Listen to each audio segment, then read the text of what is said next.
મારું નામ ખત્રી મોહમ્મદ અયાન ફઝલુલ હક છે. હું ખત્રી વિદ્યાલય ઉચ્ચતર માધ્યમિક શાળા ધોરણ 11 કોમર્સમાં અભ્યાસ કરું છું. આજનો મારો વિષય છે સ્માર્ટ ફાર્મિંગ. મિત્રો, આજનો યુગ ટેકનોલોજીનો છે. દરેક ક્ષેત્રમાં ટેકનોલોજી વિકસતી ગઈ છે. તેવી જ રીતે ખેતીમાં પણ ટેકનોલોજીનો ઉપયોગ થાય છે. જેમ કે ડ્રોન વડે ખાતર અને દવાઓ છાંટવામાં આવે છે. સેન્સર વડે જમીનમાં રહેલો ભેજ અને તાપમાન માપી શકાય છે વગેરે. ખેતી એ ભારત દેશનું મુખ્ય ક્ષેત્ર છે અને મહત્વનું ક્ષેત્ર છે. આજે ભારત દેશની 70% લોકો ખેતી પર જ નભે છે. તેથી આજે હું ખેતીનું વધુને વધુ ઉત્પાદન થાય અને વધુને વધુ વિકાસ થાય તે માટે મારા વિચારો રજૂ કરું છું. સ્માર્ટ ફાર્મિંગ એ માત્ર ખેતી સુધી સીમિત નથી.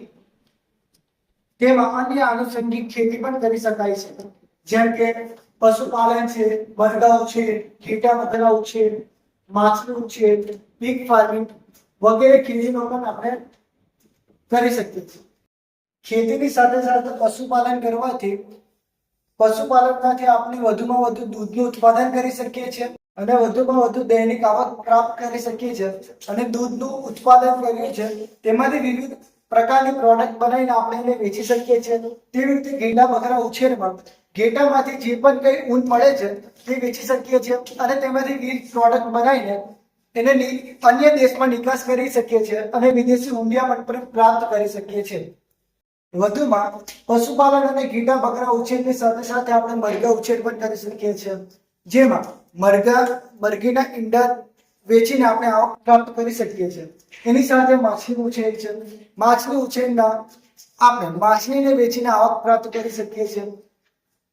જે કંઈ પણ કચરો નીકળે છે એને બહાર હવે ફેંકતા વાતાવરણમાં પ્રદૂષણ ઉદ્ભવે છે, પરંતુ એ જે કચરો છે, જે મળમૂત્ર છે, એ પીગને આપતા તેમાંથી કોઈ પણ પ્રદૂષણ ઉદ્ભવતું નથી. આ સ્માર્ટ ફાર્મિંગથી આપણે સ્વદેશી વસ્તુઓનું ઉત્પાદન કરી શકીએ છીએ અને લોકોને પૂરી પાડી શકીએ છીએ અને આપણા દેશને આત્મનિર્ભર બનાવી શકીએ છીએ. જય હિન્દ, જય ભારત.